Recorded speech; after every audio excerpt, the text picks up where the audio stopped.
Greetings, friends, and welcome to Enigma Night Gaming. My name is Liara, and I will be your guide in today's adventure. Today, we're playing the Great Ace Attorney Chronicles, and today, we're going to return to court from our extensive investigations. So, without further ado, let's hop into the game. 22nd February, St. Bartholomew's Hospital Recovery Ward. Mr. Naruhodo, I've just finished speaking with the doctor. It seems Miss Green is well enough to be discharged at last. This is good news. But hopefully, just before she leaves... What is it? She's drinking something? Miss Green! What's she looking at? What was that? She clearly just hit something behind her back. Exactly. One moment. I'll be with you in a jiffy. What exactly was she getting into? Oh, hello everyone. What are you all doing here? The doctor has said I can be discharged, so I'm just getting my things together. Miss Green, what were you just doing? Nothing really. I was just about to take some medicine the doctor prescribed for me, that's all. Well, we were hoping to have another quick chat with you if that's all right. I don't really have anything else to tell you. Alright, she's definitely behaving strangely. Let's see if we can't coax something out of her. Alright, can we examine stuff first? This is the bottle that Miss Green was just about to drink from when we arrived. Yes, she looked rather preoccupied, didn't she? Perhaps it's very bitter. I can't stand bitter medicine. I suppose that could be it. In fact, whenever a doctor prescribes me medicine for a number of days, I always like to take it all at once. That doesn't sound healthy at all. Oh no! Well, if you have to take something you don't like, it's best to get it all out of the way in one go, isn't it? That's not the way medicine works. Oh dear, and I thought it was Miss Green I should be worrying about at the moment. Let's see. How about the picture? This is the card that Miss Green was looking at so intently before, isn't it? Look, it's got the ripped green envelope, right? Mr. Naruhodo, we shouldn't be peeking at a young woman's private effects. Right, I should say peeking for gentlemen's effects only. You mustn't do that either. And maybe you, Mr. Sato, shouldn't be peeking into a young man's mind either, Alright, so yeah, I mean, that looks very much like the ripped green envelope. So let's go ahead and talk to her. About your hospital discharge. It's wonderful news you're going to be discharged, Miss Green. Oh yes, I mean, thank you. Once people are better, the hospital staff don't want them lingering and wasting space. Not people like me, anyway. So I don't think I should keep anyone waiting. I probably shouldn't stand around and chat. She certainly doesn't seem to be in the mood to talk, that's for sure. Can we show her... What would happen if we showed her the photo? Let's show her the photo first of Garadeb, right? Because we saw this photo on her dresser. Miss Green, we were hoping to ask you about someone. Mr. Duncan Ross. You knew him, didn't you? Oh no, I'm sorry. The bottle of medicine fell down when she did. That doesn't seem good. Oh, Miss Green, are you all right? Uh-oh. She's fainted. I'm so sorry. I didn't mean to startle you like that. No, it's all right. I just wasn't expecting it. But how do you know about Duncan? Mr. Ross had been writing a letter when he passed away. The landlord found it in his room. It was a very personal letter to you. Uh, it was at the art school. That's where I met Duncan. A year ago now. He was working to fund his studies. He dreamt of becoming a professional artist one day. And the two of you became romantically involved? Yes, that's right. We were very much in love. We were engaged to be married, actually. That's why he decided to move into a cheaper room to save money for the wedding. And that's what led him to Mr. Garrideb's. Yes, he told me he found the worst but cheapest room in the entire East End. And then, 1 month ago, that's when it happened. We're so terribly sorry, Miss Green. Well, it's all in the past now, I suppose. Poor Miss Green. She looks desperately sad. I was starting to think that's just her look. But now I see that she has every reason to feel the universe is against her. Oh boy. I do hope you won't think I'm being rude, but would you mind leaving me in peace now? I have to leave the hospital room soon. Oh, I'm so sorry. We didn't mean to hold you up. Of course, we'll be on our way. Mr. Naruhodo. Somehow I knew it was going to be Sholmes. Surely you are not about to leave? That's quite out of the question. Well, Mr. Sholmes, I didn't realize you were here. But of course I was, my dear fellow, watching intently from the shadows as always. Well, make your presence known next time. Mr. Sholmes, what's this about? Something which occurs to me with some regularity, Mr. Sato, is this. And I don't know if you guys have noticed it, but there's something key in the background. Very important. Why do detectives insist on such an ex post facto modus operandi? Why solve a case after it's happened, instead of preventing a case before it happens? That is what sets a great detective apart. What do you mean? There is a case waiting to happen under our very noses, Mr. Naruhodo. So let us avert disaster. Let us prevent this case from ever happening, with nothing but careful observation. Alright? All the clues you need are set before you. You need only look, and you cannot fail to see. I 100% agree. You can do it, Mr. Naruhodo. I know you can.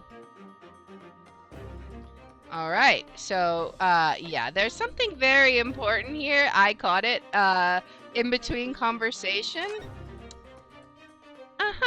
What has happened here? Oh no!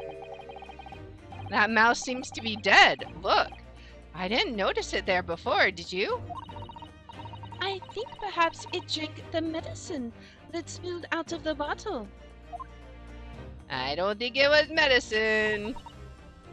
But that's the bottle that Miss Green was about to drink from when we arrived. Indeed. You don't think... I see you've come to appreciate the true nature of this scene. That of a tragedy about to take place. Yes, I think it's falling into place.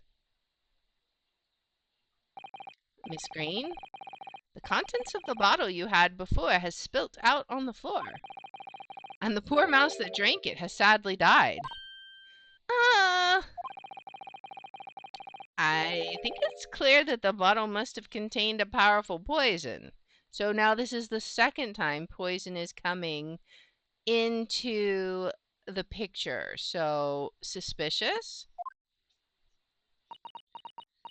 Let's see. Don't worry. I will attend to the mouse presently. is going to dispose of it. What does Sholmes have to say? Miss Green, where are you intending to go to the same way as that rodent? To take your own life? Uh, once we'd left, you would have put it to your lips again, wouldn't you? And taken the poison. No. Miss Green, please talk to us. Oh boy. What about this? Can we look at this again? It definitely feels as though this card must be relevant. I mean, when we first arrived, Miss Green was standing with it in her hand, in what can only be described as a very tense atmosphere. Yes. It may very well be related to whatever incident Mr. Sholmes believes was about to happen here. Perhaps we should ask Miss Green about it. Alright, so let's see if she'll talk to us now. Alright, let's talk about the suicide first. 10 seconds later, and we would have arrived at a very different scene here.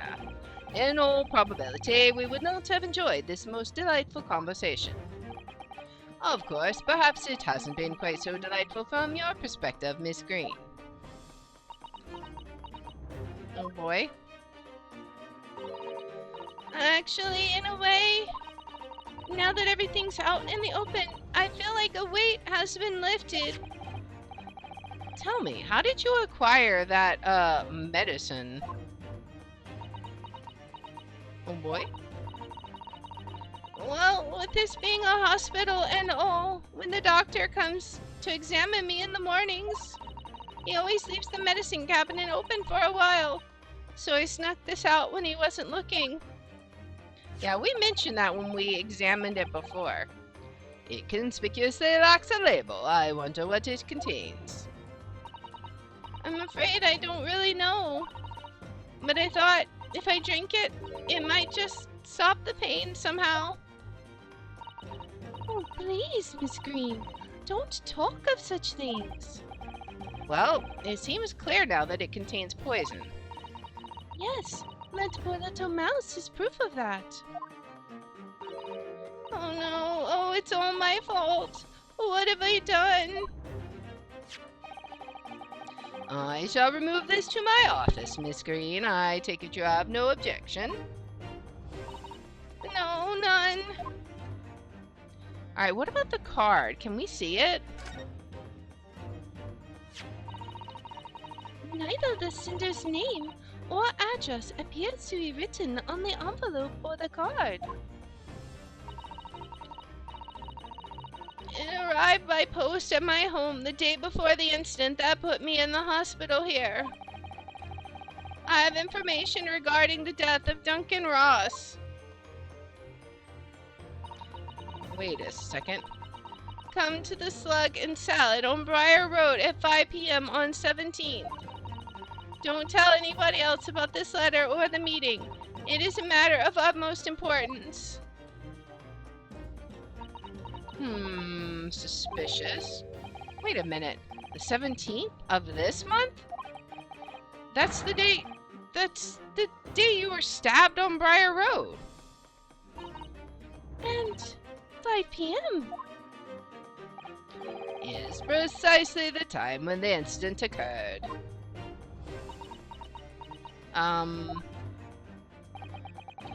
The Slug and Salad, yes. A pub on the northern corner of Briar Road.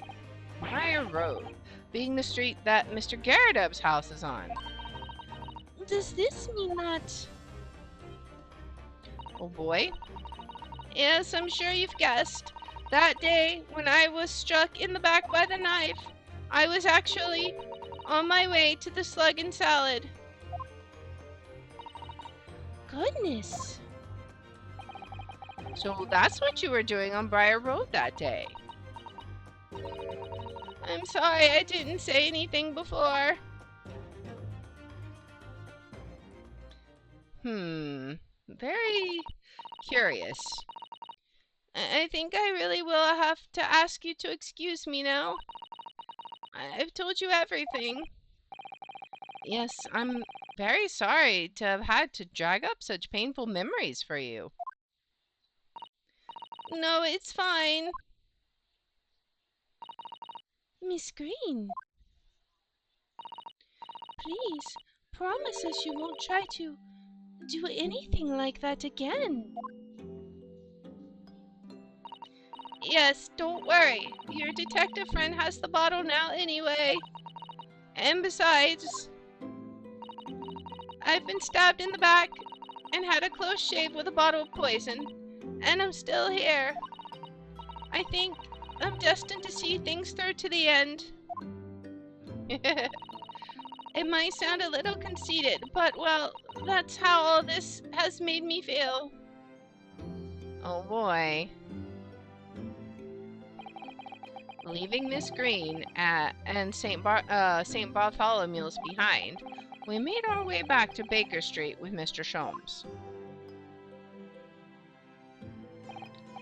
Well, it would appear we've reached the end of the investigative trail for today.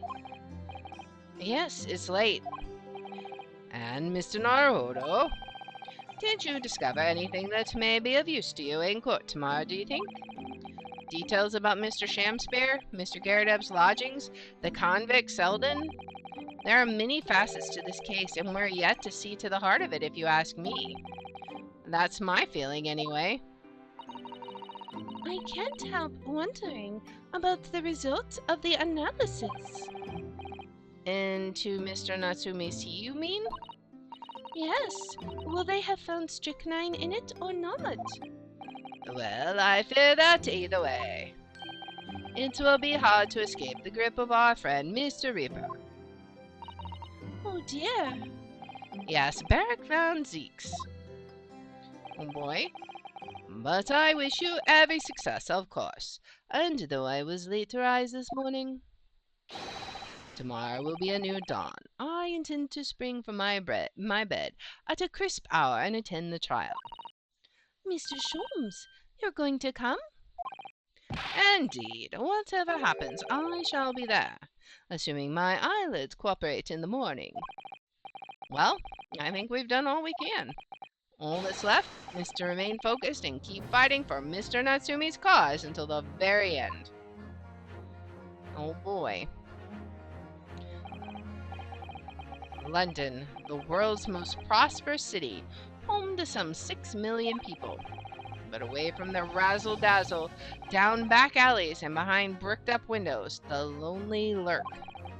Soseki-san had battled long and hard with loneliness during his many months here, and so I felt honor-bound to battle equally hard for my compatriot, to lift the curse that gripped him.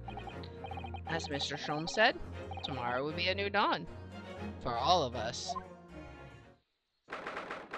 23rd February, 9:23 a.m. The Old Bailey, defendant's antechamber. Can you back up, sir? Thank you. You're not a cat. As much as you want to be. This is it then, Mr. Naruhodo? Yes, it's time to put an end to this now. To the miserable curse that has been plaguing Mr. Natsumi, to everything. And in my own small way, I shall do everything I can to help you. I always appreciate your help, Mr. Sato. Suffering Soseki, selfishly sidelined. Ah. Good morning to you too, Mr. Natsumi. Good morning. Good morning. Welcome, student, Mr. Naruhodo Esquire. Listen to you two, chatting away happily as if the main player of today's trial isn't here. Why would you do that? Why? Oh dear, we didn't mean to cause offense, Mr. Natsumi. I thought perhaps that because you had your eyes shut so tightly, you were meditating, finding inner calm. It seemed wrong to disturb you. I was waiting. What's the matter, Mr. Natsumi? You seem different somehow today. Why, naturally, that's because I've attained spiritual enlightenment. The path of literature, you see, is a journey to discover one's own death. Or such like. That's the sort of morning conversation I was hoping for. That's why I had my eyes shut. I missed the signs, I'm afraid. Somehow? You'll have to forgive me? And you mustn't talk of your path leading to death, Mr. Natsumi. That was just an example. Oh, yes, there it is. Inner calm. You barely came to see me at all yesterday. I was sure you'd abandon me and return to our beautiful, long-lost homeland. We've not even been in Great Britain a week yet. Yes, well, anyway, I intend to set everything straight in court today. I'm determined to uncover the truth. I've actually reached an important decision myself. Oh? What sort of decision? I shall fill you in after the trial. All right. It would seem Mr. Sholmes isn't coming today after all. It's a very clever message, I think. My dear fellows, you must win this battle on your own merits. It's a very clear message, I think, that he's overslept again. The great detective, my arch-nemesis. Long may he stay away, if you ask me. Defendant and your legal representative. The trial is about to begin. Make your way into the courtroom immediately. Oh boy, time for court, guys. Today, once again, we face the Reaper. And when the Reaper stands for the prosecution, the defendant's fate is sealed. But I don't believe in that legend any more than I believe in Soseki-san's curse. The truth is hidden here somewhere, and I won't let it escape me. I have to keep believing in my client and keep fighting to the very end. That's all. Alright, so off we go to court. 23rd February, 9:40 a.m. The Old Bailey courtroom.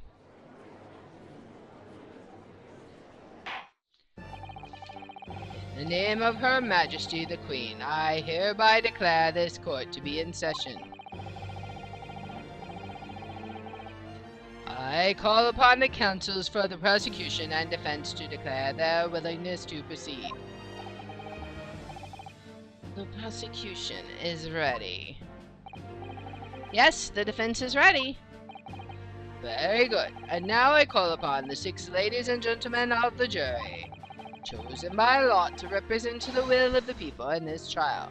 Are you ready to proceed? Absolutely. Justice will be done. You mark my words. I feel obliged to say I feel especially ruthless on days when my hat is sitting just right. Oh, well, I wonder if you could adjust my hat for me, and please be as ruthless as you like. Thieves deserve to die, if you ask me. Especially gas thieves. I have no sympathy for the man at all. Look, I said it yesterday, and I'll say it again now. I don't have time for this. I've got my own problems. Oh, may the Lord show us the light here and lead his flock to a righteous verdict again today.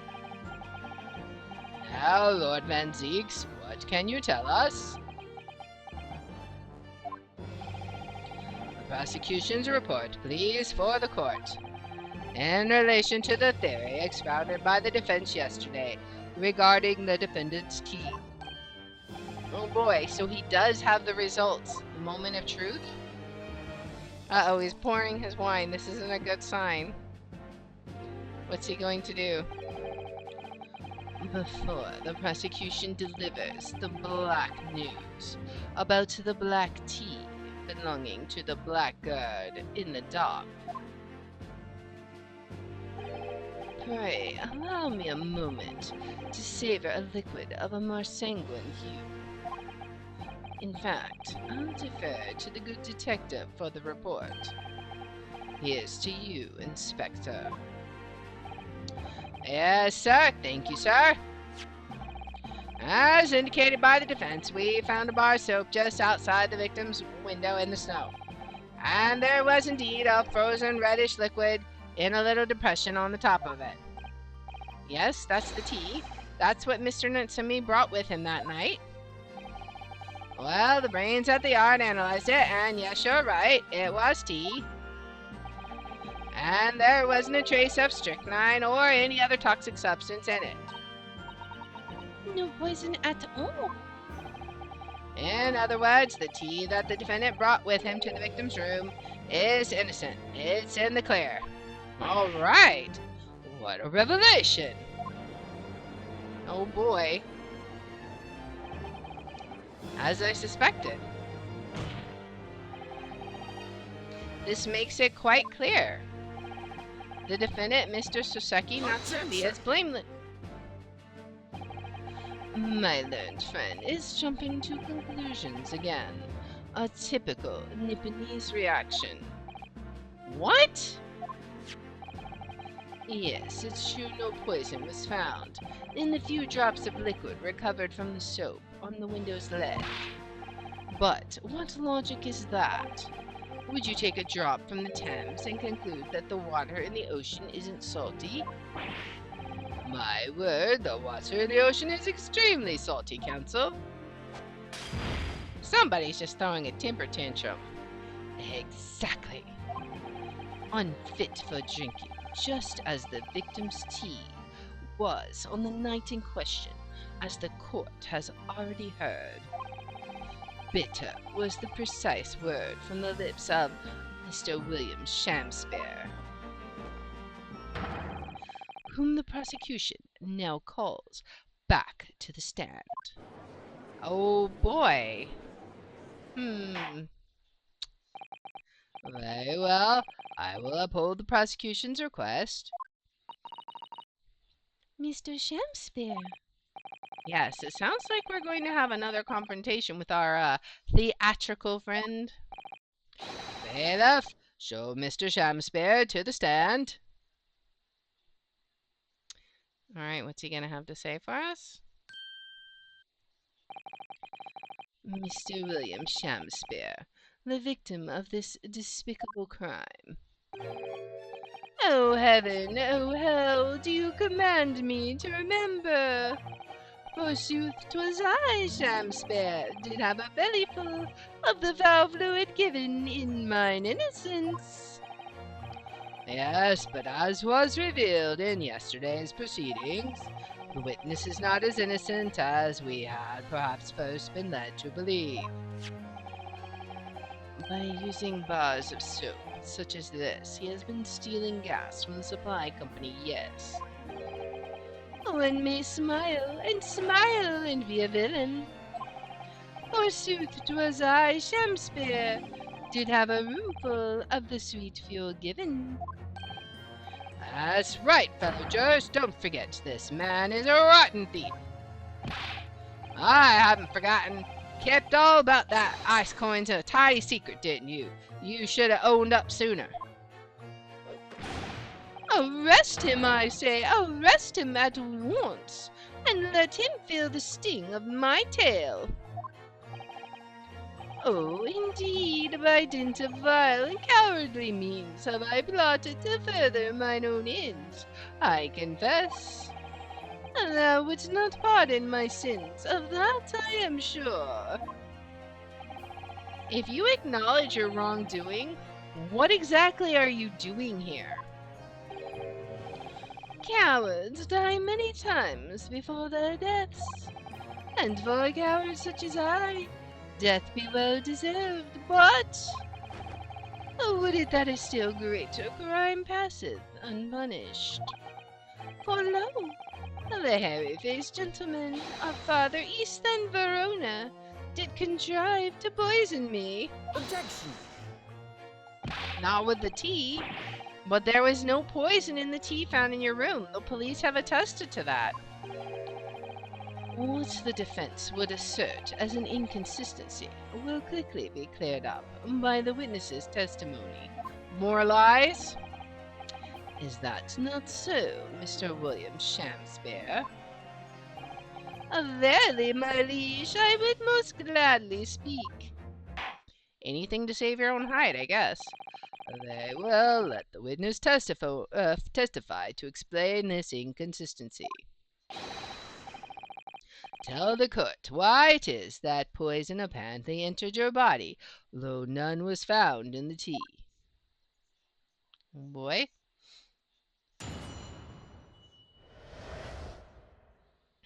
The tea inconsistency. The Japanese man did come to my chamber with tea brewed in a pot. 'Twas in my cup alone that the wicked miscreant secretly poured his wicked poison. Whilst feigning distraction in our debate, ne'er did a drop of his own drink pass his lips. When he departed by and by, I did use the tea that remained in his cup to make my coins of ice. Thus 'tis no surprise that poison be not found in the tea I did pour into the molds of soap. That's a bold-faced lie, and we have tea stains to prove it, sir. The poison was slipped into the cup after the tea had been poured. The normal way for poison to be administered in my experience. Quite.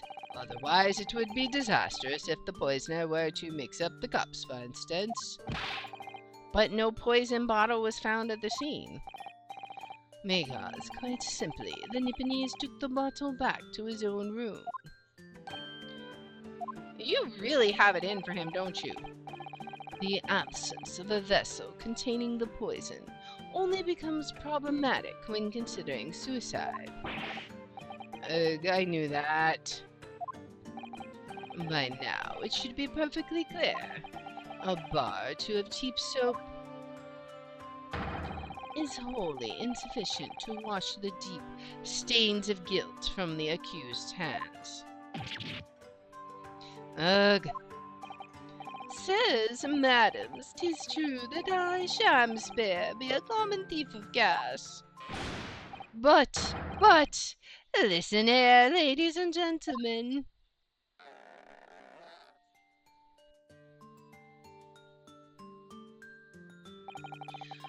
Wherefore would I lie? Verily, I have no cause, I have naught to lose. What is that so? Well, I do declare. Thank you for your testimony, witness. Counsel, proceed with the cross-examination. Yes, my lord. Alright, so first we'll go through and press everything. But I think we can use the teacups maybe as something to prove him wrong. A Japanese man did come to my chamber with tea brewed in a pot. Hold it! I understand that you were already acquainted with Mr. Natsumi, is that correct? I know thee not, old man, fall to thy prayers. Do I know thee, or know thee not? And methinks 'tis all I can know, that thy destiny mingles with mine. You lost me at the first thee. Zounds, sir, thou must learn the English tongue afore thou turns thy hand to lawyering. I did, but I must have missed the archaic Elizabethan lecture. Verily, and in truth, 'twas a fine flavoured brew. Though a drop of poison did barb its sweetness, as the thorn doth barb the sweet rose. That, dear friends, be the simple truth. Listen to Mr. Shamspeare. He seems in even better form than he was yesterday. Either that or I'm in worse form. That fated evening after I did dine at Grubb's Grubbery, a local alehouse of good report, naught did pass my lips but the tainted black tea. But behold, The poison was not in the tea at first. But there was also that thing about the timing of the poison, right? It was in my cup alone that the wicked miscreant secretly poured his wicked poison. Hold it! Are you saying that you saw the moment when the poison was added to your tea? You have witnessed the act and then drank the tea? Thou dost describe the actions of a fool. Quite so, quite so. But no one likes going thirsty, do they? Sooner would I die quenched than parched. Would I have the choice? Actually, on the night in question, the water main was frozen, I believe, wasn't it?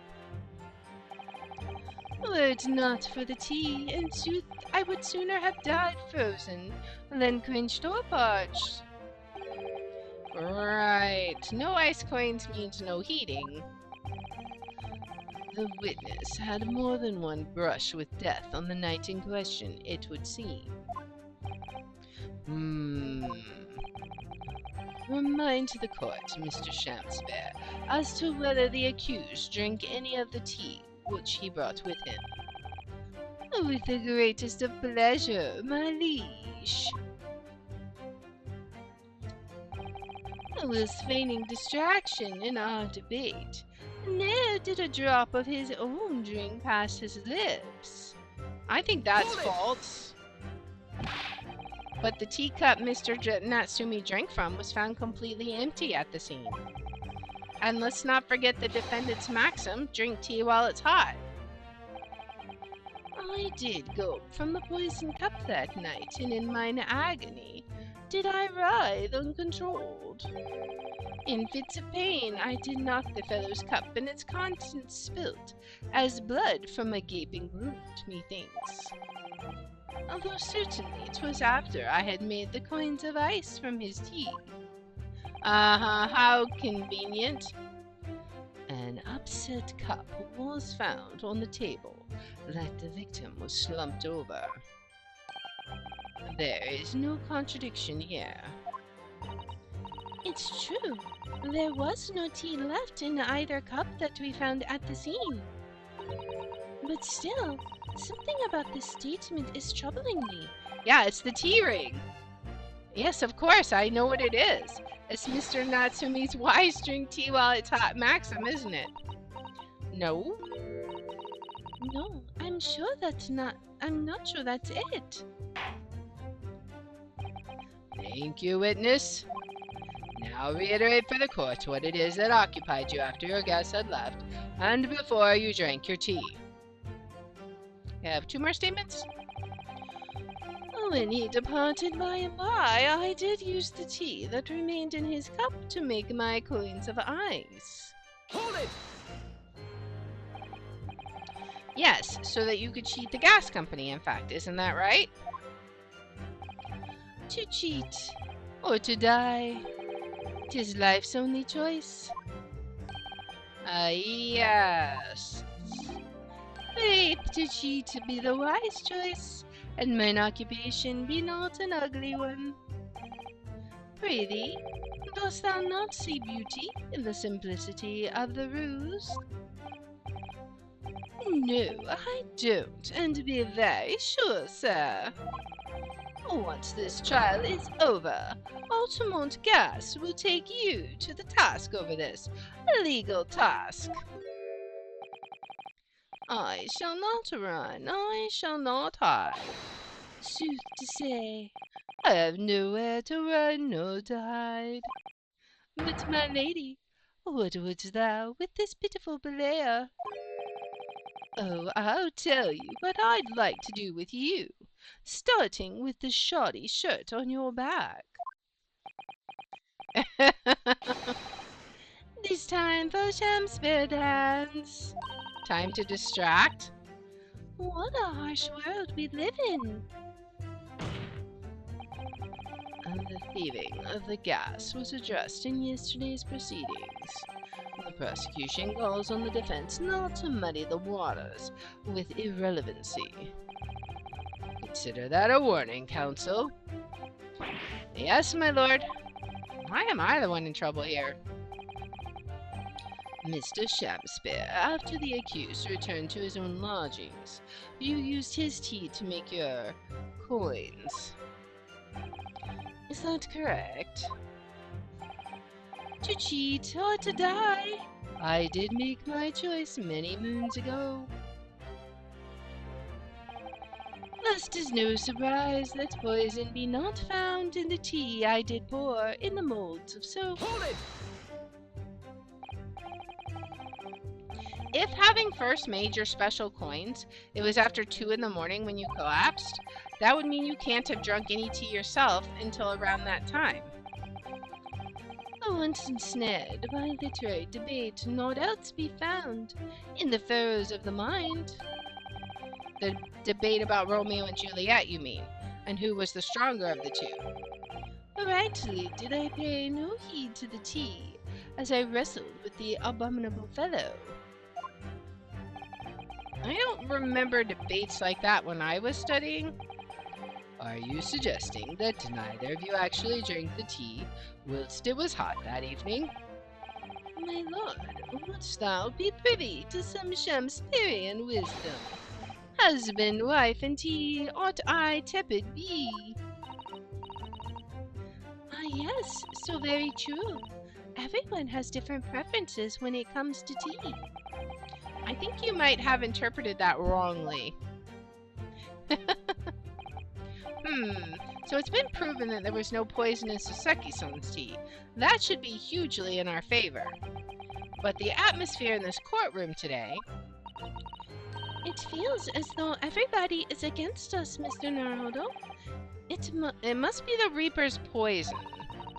I'm afraid that if we don't find a significant flaw in this testimony somewhere, the jury will pounce and find Mr. Natsumi guilty. It really feels like we've jumped into the fire here. So I think the clue is going to be to present the teacups to his statement where he said that we were questioning it, right? So let's present the teacups. Let's try that. Objection! You claim that Mr. Natsumi didn't drink a drop of tea on the night in question. But that's impossible. How, Chop Logic, what is this, ye darky cloud fiend?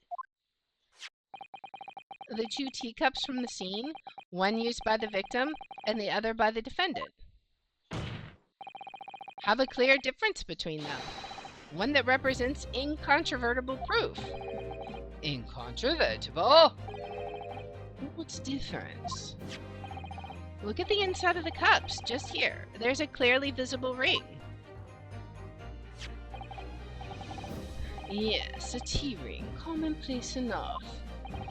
Indeed, such stains occur all too readily when one leaves tea in a cup for a while.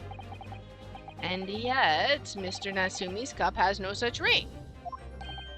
Good lord, you're right. It's completely clean. And pity, sir, what makes thou of it? Exactly what Mr. Natsumi told the court yesterday, the Japanese saying he quoted.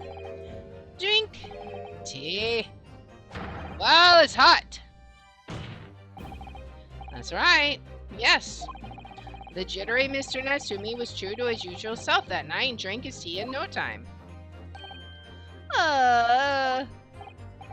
If, as you claim in your testimony, he didn't touch a drop of his tea, a ring would have developed on the inside of his cup as well, after the several hours the tea was left standing. But, in short, Mr. Shakespeare, you clearly lied to the court. Again. Yet, to a nunny! You are not very good at this, sir. Time to sling the chalice. As a rule, I fill my hallowed chalice up to 7 times during any one trial. You might want to keep that information to yourself. Yet on occasion, tedium distracts me, and I pour more times than I intended, until the bottle is dry. Your drinking habits are fascinating but irrelevant? On the contrary, they illustrate the fickleness of human memory. To William Shakespeare. Yes, my liege. Though you previously stated that you made the coins of ice from the leftover tea in the accused cup, could it be that you were perhaps mistaken? Could it be that yes, perhaps there was some tea remaining in the small teapot left at the scene? Are you kidding me? A fact that had vanished from your memory until now? You are a lunatic, sir. Faith, my liege, thou art a musician. For verily, 'tis as though thou hast seen with thine own eyes that night. What? Forsooth, I was mistook. I did plan to use tea from the Japanese fellow's cup, but lo, when I looked 'twas empty. And thus did I use the dregs that festered in the teapot, as my liege did suggest. Objection! And you've just suddenly remembered this now, that you made a mistake before in your sworn testimony, and we are supposed to believe that? Objection! People's memories are imperfect, my learned friend, which is why we rely on evidence instead. But in any case, it makes no difference. The victim's most recent testimony tells us two things of note. Firstly, that the poison was put into the victim's teacup only, and then secondly, that this spoilt cup was not the source of the insipid ice coins that have bewitched this court. The prosecution makes a fine summary of the facts. Furthermore, that testimony remains valid and in full support of the established facts. In other words, off goes the cloak. The inconsistency claimed by the defense simply does not exist. No. What does this mean then? I do declare, it means there's no issue with the gas thief's testimony. Apart from the bit about the thief and gas, obviously.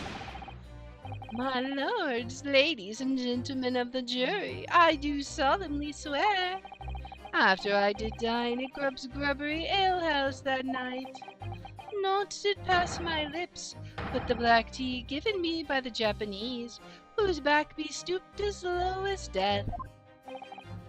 And on what did you dine, sir? Why, I did partake of my favorites, a broth as would be called soup, and a leaf as would be called salad. As insalubrious a menu as the establishment where it was served. But you gods will give us some faults to make us men. Willingly would I suffer what punishment, 'tis seen fit to serve a wicked thief of gas. But I pray you wise and noble fellows, ne'er forget the simple truth. That be one thing, and this be another. What? Jurors all, your humble servant Shakespeare doth entreat you, punish the Japanese fellow for his sins. My lord. If I may speak, my lord? Yes, Mr. Foreman.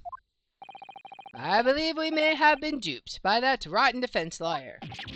By me? I do declare you may be right. We all know the waif there was making coins of ice to keep himself warm. But this lawyer lad says if he's stealing gas, he deserves a dose of poison, eh? He's been leading us up the garden path, that's what he's been doing. I really never said anything like that. But what we just heard from the victim there has opened our eyes again. We've reached a decision this time, and we won't be swayed from it. Is that so? The court acknowledges the jury position, or the position of the jury foreman, and will duly hear the jury's findings. What? No, you can't yet. Ladies and gentlemen of the jury, you will state your decisions now. Guilty! Guilty. Guilty. Guilty. Guilty. Guilty. Everyone who's surprised? Not me.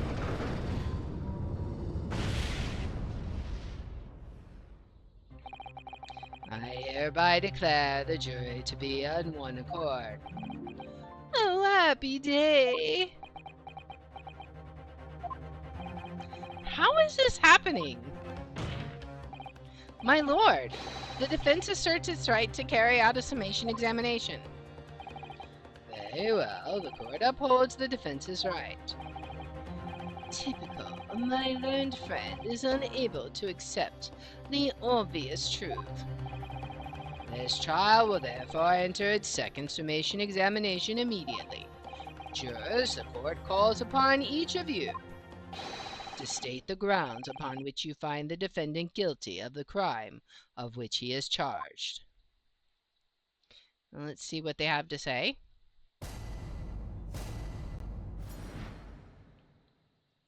Alright, the jurors' contentions. I'm a man of logic, me, and having considered all the evidence, the defendant must logically be guilty. Why? I do agree that gas is far too expensive. I can quite understand why the man would want to avoid paying. The stuff explodes and it can poison you. It's absolutely lethal, gas is. Gas doesn't come for free. It costs fortune to deliver it around the city and maintain the pipes. Truth be told, the tea my wife serves up for me is a little sketchy at times. If nothing else passed the victim's lips that night, there's no other explanation, is there? I mean, I feel like he's the only one that has the most sane excuse there. I do feel that perhaps personal opinion about gas and its supply has influenced decisions somewhat. But never mind. No, you really should mind. The truth is, our counter-argument wasn't as unassailable as we'd hoped. And Mr. Shakespeare was poisoned. There can be no doubt of that. Then how are we supposed to turn this around? I think we need to establish the method by which Mr. Shakespeare was actually poisoned. I think it was gas. That's what I've been saying this whole time. Our only hope is to demonstrate that to the court, incontrovertibly. But that's surely almost impossible at this stage. If we don't manage it, though, Mr. Natsumi will be found guilty. No delays, counsel. Proceed with the summation examination. Oh boy.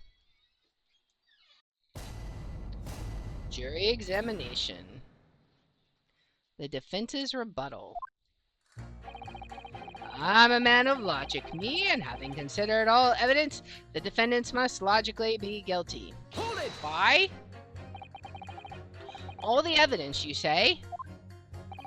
That's right, and there's no room for doubt. It's all pointing at that Japanese man with the big mustache. Says the Englishman with the bigger mustache. Which means we need to show the man some new evidence to make him change his mind. If only we had that kind of evidence. Don't worry, the summation examination has barely started, really. Perhaps there'll be a shift in the situation that shows an existing piece of evidence in a new light. Let's hope so. To start with, though, I need to find some way out of this deadlock. I do agree that gas is far too expensive. I can quite understand why the man would want to avoid paying. Hold it! This isn't the time or the place to be discussing the price of gas, madam. But really, think of the injustice. Air is gas and air is free. Why should Altamont gas cost money? It makes my blood boil. I can feel myself becoming more ruthless than ever. This isn't the time or the place to be ruthless either. Do we need to pit her against the Altamont gas lady, I wonder? If I might interject here. Yes, madam?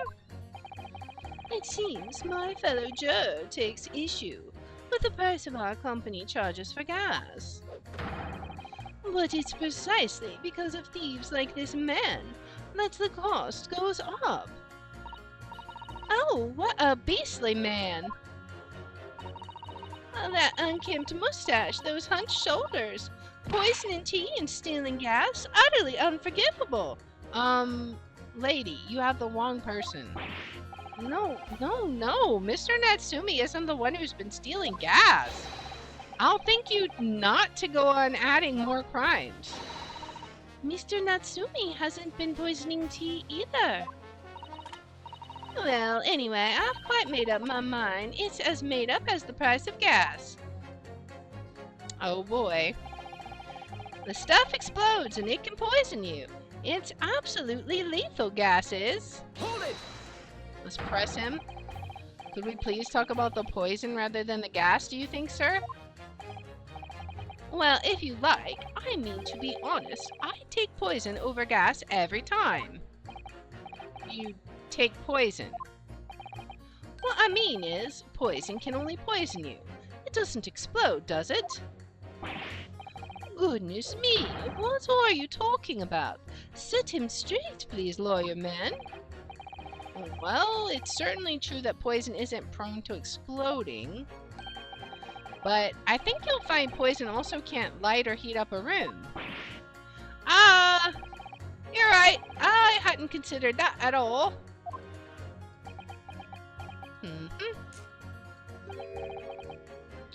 Young lawyer man. Yes? You have a good head on your shoulders. We could use someone like you at our company's legal representative. Well, I wasn't expecting to pick up more business in the middle of a trial, that's for sure. Anyway, the point is, I haven't had the best experience with gas companies in the past. Gas doesn't come for free. It costs a fortune to deliver it around the city and maintain the pipes. Hold it! Can we please refrain from all this talk of gas? There's an all-out attack underway here, in case you hadn't noticed, against my company's gas. But I'm supposed to sit here and take it, am I? I don't think so. She's really buzzing now. All I've heard about our wonderful fuel is explosions and poisonings. What about electricity, What about getting electrocuted? What about that? A little explosion here and there's nothing in comparison. Any explosion could hardly be described as nothing, madam. Nevertheless, the theft of your gas is deplorable. My point exactly. But the gas thieves aren't even the worst of our enemies. We have far more devious reprobates to contend with on a daily basis, you know. More devious? Who, madam? Other gas companies, of course. Other gas companies? Not quite what I was expecting. We generate gas and deliver it to our customers fair and square. Indeed, nobody is questioning that, madam. Altamont is an exemplary gas company. But there are other unscrupulous gas companies here in London that don't even have any gas at all. What? What if they don't have any gas? How do they go about selling it to people? You wouldn't think it possible, would you? But they steal our gas, you see, and sell that.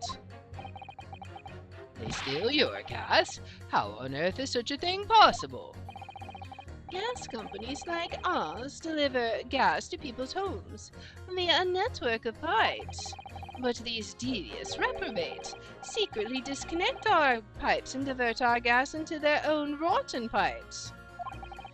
Then they make a contract with the household supplied by those pipes and take money for the precious gas that's rightfully ours without us even knowing. They're diverting gas into their own pipes illegally. What a brazen form of theft! When we visit customers' houses to collect the money from their meters, we always have to check whether or not one of these devious companies has been up to its tricks. Hello? Excuse me. Yes? You had something to say there? You have something to say about that, juror number 3? Oh, golly, you mean me? I'm terribly sorry. I was just thinking to myself. I really did catch him off guard there. Thinking about what the lady next to you was saying, correct? Well, yes. I just got a little riled about it recently, you see. Go on. An Altamont gas worker visited my house the other day to investigate the pipe work. We need to ask for your cooperation while we carry out a secret check of your property, sir, the fellow said. So I let him in. And do you know what he did? I'm, afraid I have no idea. Please tell us. He proceeded to take one of my lights off the wall. Then he grabbed the exposed mouth of the pipe and started blowing into it. What do you think you're doing, young man? You're giving away company secrets there. Oh, please, everybody knows. But it was very nearly the death of me, I can tell you. What do you mean? I'll explain if you don't mind. As I said before, these unscrupulous other gas companies connect their customers to our pipe network. Yes, but how does blowing into the pipes come into it?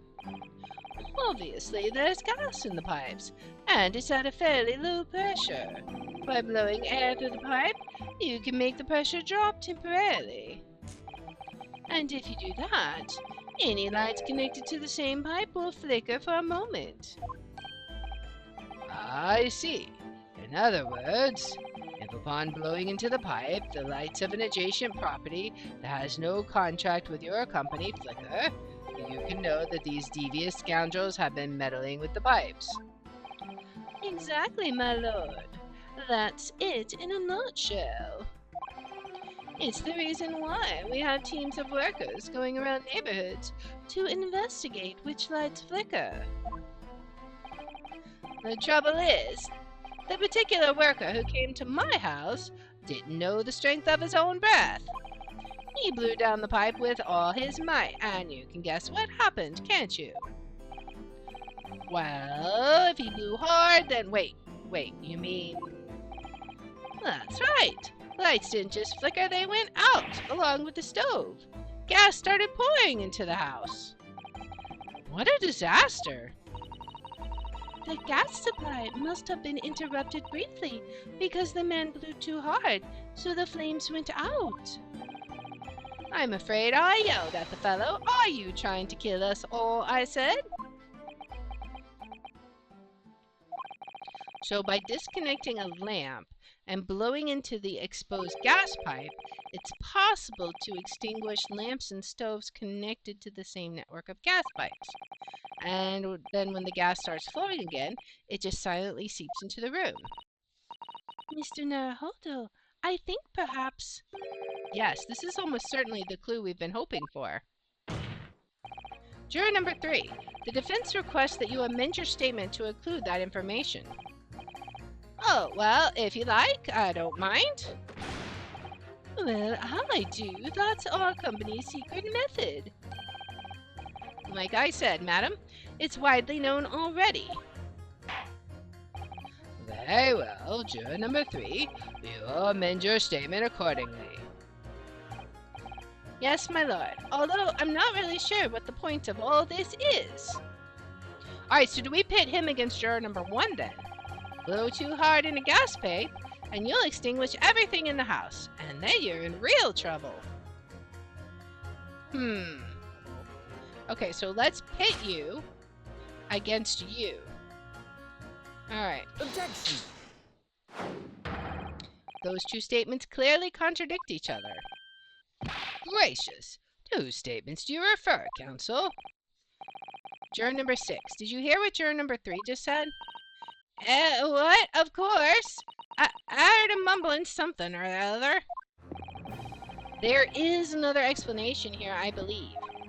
Something besides Mr. Natsumi's tea did, in a manner of speaking, pass the victim's lips on the night in question. What? What explanation? I wonder, did the police check the mouth of the gas pipe feeding the wall at the scene, the wall light at the scene, to see if there were any traces of poison there? I was curious to see where your floundering would result in this time. With the mouth of a gas pipe? Scotland Yard have enough to do without exploring such irrelevance. What a piece of work is a man! What are you trying to say, Mr. Shamsphere? What speakest thou, prithee? Is it not strange and strange? That is what I say to thee, sir. I thought I'd been quite clear, but let me put it another way. The strychnine could have been on the mouth of the gas pipe that feeds the wall lamp in your room. And that is how the poison came to enter your body. Good lord. What? That wasn't where I was going at all. Are they tasty then, gas pipes? Is that what he's saying? Or is the gentleman suggesting that the poor man was so desperately hungry he tried to fill his belly with gas? Perhaps no actress would perform a kiss scene with him. For shame, madam, speaking thy fancy.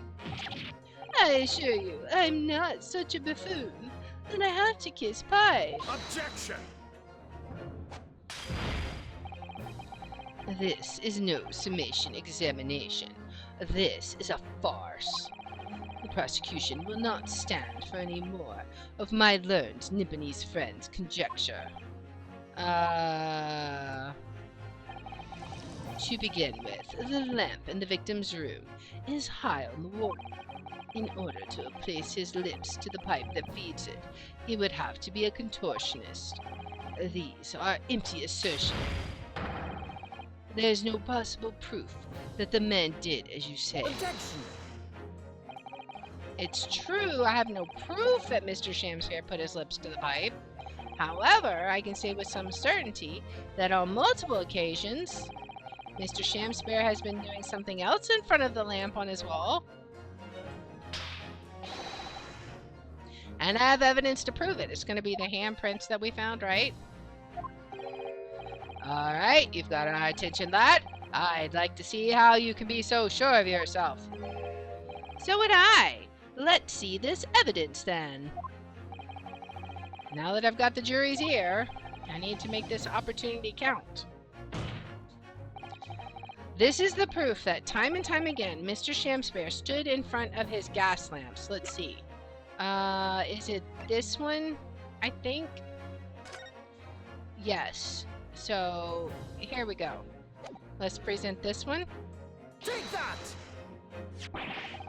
What the? These are... Wait, what are they called? Yes, skin prints that were found at the scene. Skin prints, counsel? I've never heard of such things. The Justice Ministry is currently assessing whether or not to prevent fingerprints as evidence in court, however. My lord, this is an exciting new forensic technique developed by the great detective Mr. Herlock Sholmes.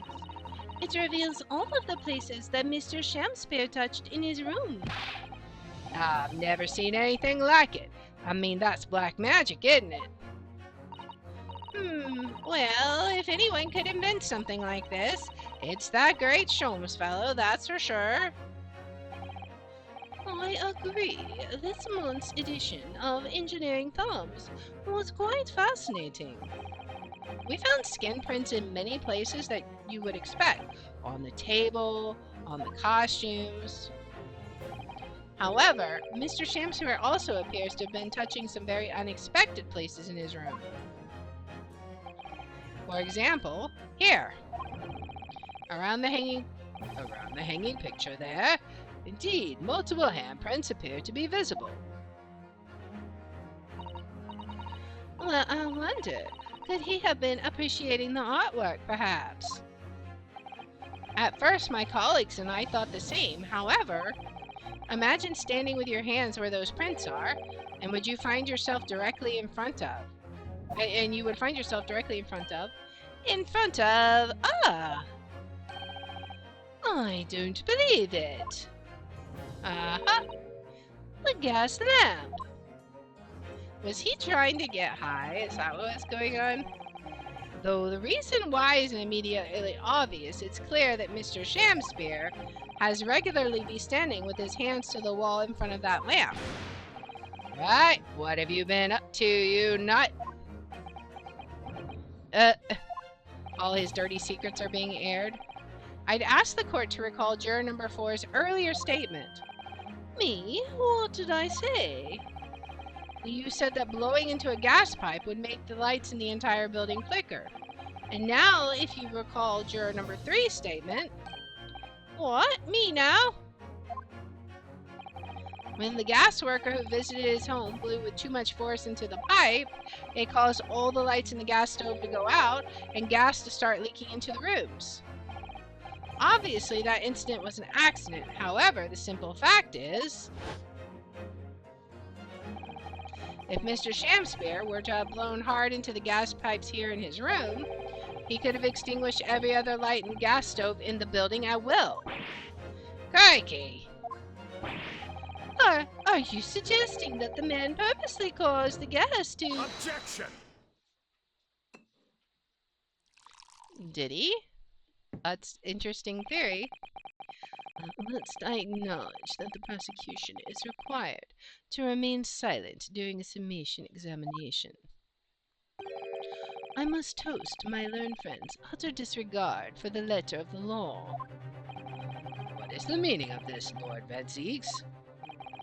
This curious photograph, or whatever it is, presented by the defense, the so-called skin prints. Clearly, that cannot be accepted as any form of usable evidence in this case. But it's an exciting new forensic technique, developed by a great detective. It's nothing. A mere toy, developed by an amateur sleuth with too much time on his hands. Ugh. Certainly, even research on this nature by the esteemed Mr. Sholmes cannot be recognized by the court as formal evidence. But... Please, my lord, if I may. Mrs. Otto? It was not the defense's intention to submit the skin prints as formal evidence. We merely wished to present the results of the great detective's investigation of the scene as a tool by which to explain a possibility to the ladies and gentlemen of the jury. And if the trial were to come to an end now, we should never learn the truth behind these mysterious handprints that everyone has now seen. I don't believe we can allow that to happen, and I'm sure the jurors would agree. They're thinking about it? Yeah, alright. Whether those strange handprints are a significant clue or not, it's down to us to decide. Juror number 3. Oh yes, I do declare the great detective's investigation results sound absolutely fascinating. And I want to hear what that shady actor fellow has to say about those shady handprints. We got 2. That's enough to let us continue, I think. Nice. What's the matter with you two? That was foolhardy. Well, I did say it, didn't I? And I don't like to break a promise. No, wait! You heard his lordship. It's not... It's gonna be a even split. Ha ha ha ha ha. Oh, well done, Mr. Naruto. If just one more juror changes his or her mind, Mr. Natsumi's trial will have to continue. Thank you, Mrs. Sato, but I couldn't have done it without you. Oh no, it was you who identified the clue after all. This is very much your success. He's sweating bullets. Why, Mr. Shamspare, you seem to be losing your composure. Just one more juror, Mr. Naruto. You can do it. Very well, continue, counsel. Alright, so what do we do now? Okay, so I feel like we're gonna have to pit him against somebody. But who? What if we press him? Hold it! Only evidence, you say? That's right, and there's no room for doubt. It's all pointing at that Japanese man with the big mustache. Says the English man with the bigger mustache. Alright, so is he going to say anything different, I wonder? But the defense just demonstrated another possible explanation for the events on the night in question. What do you make of that? What? Your so-called skin prints? It's an exciting new forensic investigation technique developed by the great detective himself. The numerous handprints on the wall are clearly out of the ordinary. And if Mr. Shamspare had indeed put his mouth to the gas pipe on the night in question, it can't be denied there's a possibility that's where the poison was. Well, yes, I won't deny that it's playing on my mind. But as the prosecution rightly says, we should pay no heed to unacceptable forms of evidence. And besides... Yes? Even if this fellow has been up to some mischief with the gas pipe dozens of times before, it doesn't mean he got up to the same shenanigans on the night in question, does it? Oh, if you can't make your case better than that, I'm afraid I can't change my stance. Alright. You do make a very valid point, sir. What? That's true. Perhaps I was a little hasty. No, wait! Look, you've got to use your chance here, haven't you? So it's time to prove your theory. If you and your Japanese cohorts can, that is. Just leave our nationality out of this, please. Mr. Naruto, if we can't substantiate our position, I'm afraid the jurors that changed their minds before may very well change them back. What can I do? Is there any more proof I can give here? Can I show that Mr. Shamspare really did blow down the gas pipe on the night in question?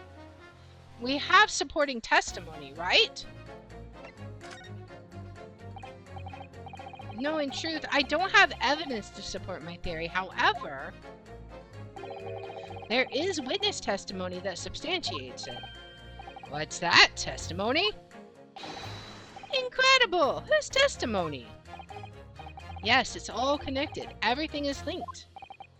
A person whose testimony revealed details about the gas in the Garadev residence that night. Namely, it was Soseki, right? Himself.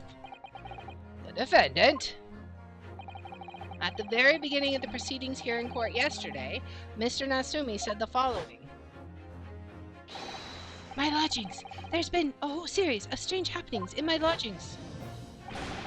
Even on that fateful night, it happened. When I returned from Mr. Shamspare's room, I lit my gas stove and climbed into bed, but before long, the stove went out, and somebody tried to kill me. On the night in question, the gas in the defendant's room went out, so I asked the court, was that a mere coincidence or not? Good golly! So that Shamspare fellow blew air into the gas pipe to make the man's stove go out on purpose? Now hold your horses there. What would he want to do that for? Why, indeed? Mr. Foreman? What is it, man? We cannot allow judgment to be passed whilst this doubt remains. It's true that I don't have conclusive evidence yet, however, you must surely agree there is more to this case than meets the eye. You've been snookered again? Fair enough. Like I said at the outset, I'm a man of logic, first and foremost. Alright, we got our 4. Nice. Awesome. We did it, guys. That's 4 jurors leaning towards not guilty, my lord. We've overturned the decision.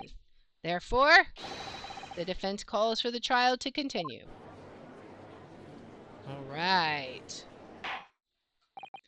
As the defense has rightfully indicated, the summation examination has concluded with the majority of jurors altering their decisions. 2 jury members now call guilty, 4 now call not guilty.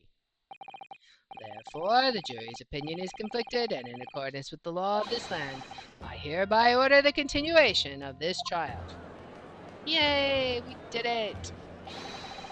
Mr. William Shamspare. My lord, how can thy humble Shamspare serve thee? What say you in response to the various revelations made during the summation examination? So God mean to me, I do solemnly swear. I recall all to favor, the lamp or the pipe. Well, your handprints have made a tidy mess all over the wall there. How do you explain that, eh? I am done with this. The dignity of this great courtroom has been sullied enough already, juror number 5. Oh, me? As I went to some pains to point out already, a print from the self-professed detective's toy has no place in a British court of law. As such, whether or not this man did indeed stand before the gas lamp with his hands against the wall remains at this time unestablished conjecture. You would all do well to remember that. Objection! But the prosecution must concede that it would be extremely simple to verify. Just order the mouth of the gas pipe feeding that lamp in Mr. Shamspare's room to be examined. If there are traces of poison there... Objection! What appears to be extremely simple is my Nipponese friend's mind. You will recall that in order to check for the presence of poison in the tea, some remnants of tea were required. Yes? Therefore, it shouldn't be beyond your wit to imagine that even if poison were to have been spread on the pipe, it would have completely evaporated by now, making any analysis impossible. I didn't think of that. In any case, counsel, I fail to see what could possibly have motivated the man to do as you describe. Why on earth would this fellow have wanted to blow air into the gas pipework where he lived? There's only one possibility I can think of. And that is... to use the leaking gas to commit murder. Maybe he was trying to kill Gyarados, I wonder. Order, counsel. Precisely whose life do you propose this man was plotting to end? The answer couldn't be simpler. Now we've unraveled the mystery this far. It's just gonna be Soseki, right? Mr. Shamspare wanted to end the life of Soseki? Someone tried to kill me? Take that! If a gas lamp were to go out, it would be noticed immediately, of course. But a gas stove, on the other hand, could be silently extinguished by the killer without anyone noticing. I live around those parts myself, so I know what it's like. I can tell you, trying to sleep without the stove lit is pretty much suicide. You'd freeze to death in no time. Mr. Gyarados, the landlord, has a large fireplace in his part of the residence on the top floor. In other words, it wasn't the landlord, but a fellow lodger whose life Mr. Shamspare was trying to end. Outrageous! I'm talking, of course, about the defendant. Mr. Natsumi isn't the villain in this case. He's the victim this man was trying to murder. Good gracious! Oh man! Objection! The accused is actually the aggrieved. Interesting. However, the fundamental facts of the case remain unchanged. Namely, that the accused is the aggressor here. What? How can you still claim that? Let us indulge your fancies for a moment and assume there was indeed poison on the mouth of the gas pipe. The question then arises, is who put it there? Who did put it there? The only logical conclusion is that the person responsible was aware of this man's trickery with the gas supply and his intent to kill. Yes, that would indeed seem logical. If the assailant were unaware, how would he or she known to lace the end of the gas pipe with poison? So now we must ask, how could anyone have known of Mr. Shamspeare's murder's designs? Ah, you mean to suggest? Naturally, the sole possible answer to that question couldn't be more obvious. Only the man whose life was being threatened could possibly have known. What? In other words, the person who put the poison on the gas pipe in what was a clear retaliatory attack can only have been the accused, Mr. Soseki Natsumi.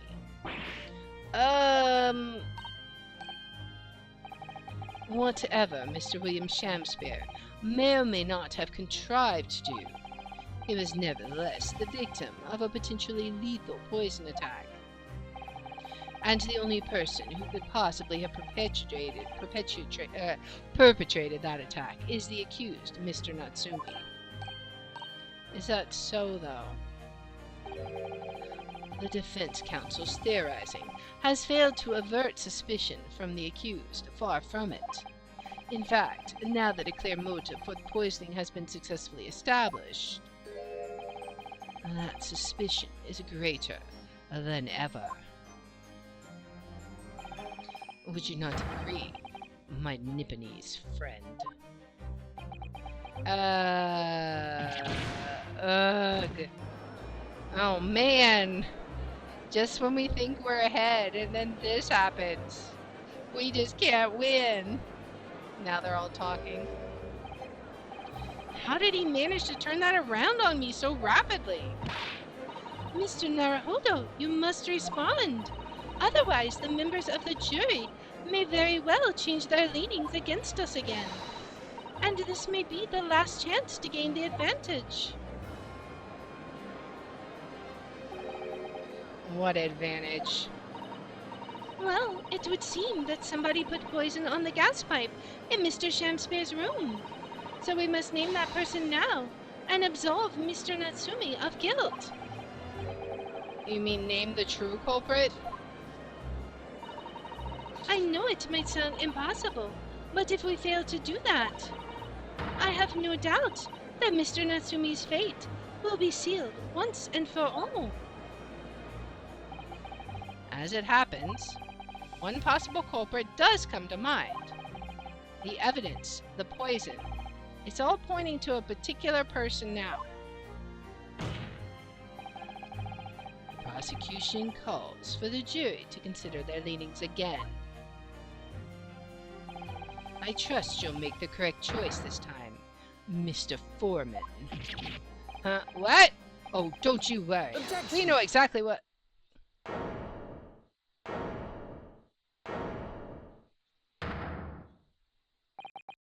There is one other person who I believe could have been involved in all of this. And we're going to find out who it is in our next episode. We are going to pause right here on an epic cliffhanger, boys. Man, this is just crazy. I am so excited to find out how this all plays out. But we're going to take a pause here and think about who is it? We've got some theories. We'll talk about them next time. So if you like this kind of content, please make sure to like, subscribe, follow, share, all that good stuff. If you want to watch live, we're on Twitch at twitch.tv/LeR27. I have my schedule posted in the about and in the description. And if you want to see which games I'm playing each day, I post them on x.com/LeR27. And I hope you'll join me in the next one. Until then, guys, bye.